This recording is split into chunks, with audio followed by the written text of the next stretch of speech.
Hello, my dear YouTube family. Welcome to my channel. My name is Dr. Vikas Yadav. Presently, I'm working as a doctor. So आज इस video के अंदर मैं आप लोग को बताने वाला हूँ कि how you can crack NEET in the last month also. अगर अभी तक आप लोगों ने पढ़ा है और थोड़ा सा कम पढ़ा है, थोड़े से डिमोटिवेटेड हो, लग रहा है क्रैक होगा कि नहीं होगा, तो definitely if you will watch this video to the last, definitely your confidence will boost up और आप लास्ट महीने के अंदर भी पढ़ के नीट क्रैक कर सकते हो। पहली सबसे मोस्ट इंपॉर्टेंट चीज है कि भाई देखो, अगर if you are just aiming to crack the NEET in last month, you have to be 100% sincere now. अभी तक आपने जितने भी सारी जो मस्तियां की हैं, जो भी सब किया, उनको छोड़ना पड़ेगा। ये 30 दिन आपको पूरा लगना पड़ेगा। You have to just devote yourself for the NEET exam only. ठीक है, करना क्या है बच्चों, तीनों सब्जेक्ट लेके चलना है। ऐसा नहीं है कि अकेले बायोलॉजी से सिलेक्शन हो जाए, फिजिक्स केमिस्ट्री छोड़ दो या फिजिक्स केमिस्ट्री कर लो, बायोलॉजी छोड़ दो। ठीक है, तो ऐसा नहीं होगा। You have to just command all the 3 subjects. अब आप बोलोगे एक महीने में कैसे 3 सब्जेक्ट्स कमांड करेंगे? We are talking subject wise subjects. पहले बायोलॉजी पे आ जाते हैं। If you have studied biology, I hope so अगर कोई बच्चा नीट दे रहा है तो उसका बायोलॉजी स्ट्रांग होता ही, उसने बायोलॉजी पढ़ा ही होता है। आई होप सो कि आप सारे बच्चों ने भी जो ये वीडियो देख रहे हैं बायोलॉजी जरूर पढ़ा होगा। अगर आपने बायोलॉजी पढ़ा है बच्चों, तो आई विल रिकमेंड यू कि बायोलॉजी की एनसीईआरटी पढ़ डालो।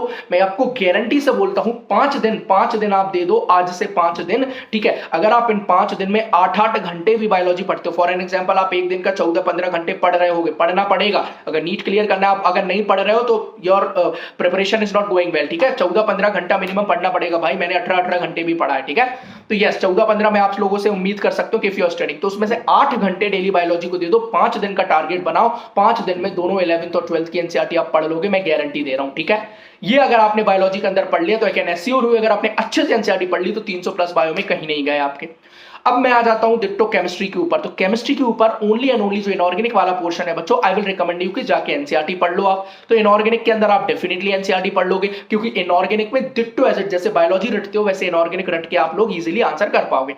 भैया ऑर्गेनिक केमिस्ट्री के अंदर क्या करें बच्चों? ऑर्गेनिक केमिस्ट्री के अंदर मेन इंपॉर्टेंट चीज होती है नेम रिएक्शंस रटना। तो जो नेम रिएक्शंस है, इफ यू हैव जस्ट, अगर आपके पास वो है, नहीं है तो एक काम करो, जैसे मैं बताता हूं मैंने कैसे किया था।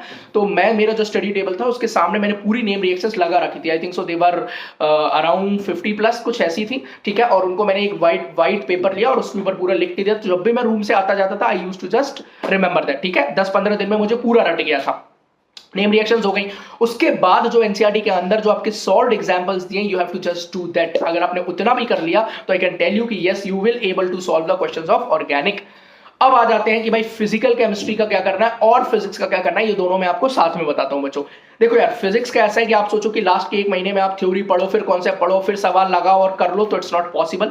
ये मैं क्या, आप किसी भी बड़े से बड़े फिजिक्स एक्सपर्ट या टीचर के पास चले जाओ, वो भी आपको 1 महीने में पढ़ा के फिजिक्स के अंदर स्कोर नहीं कर पाएगा। ठीक है, कि आपके सारे चैप्टर कंप्लीट, सारे छोड़ो, आपकी एक यूनिट भी कंप्लीट मुश्किल से हो पाती है।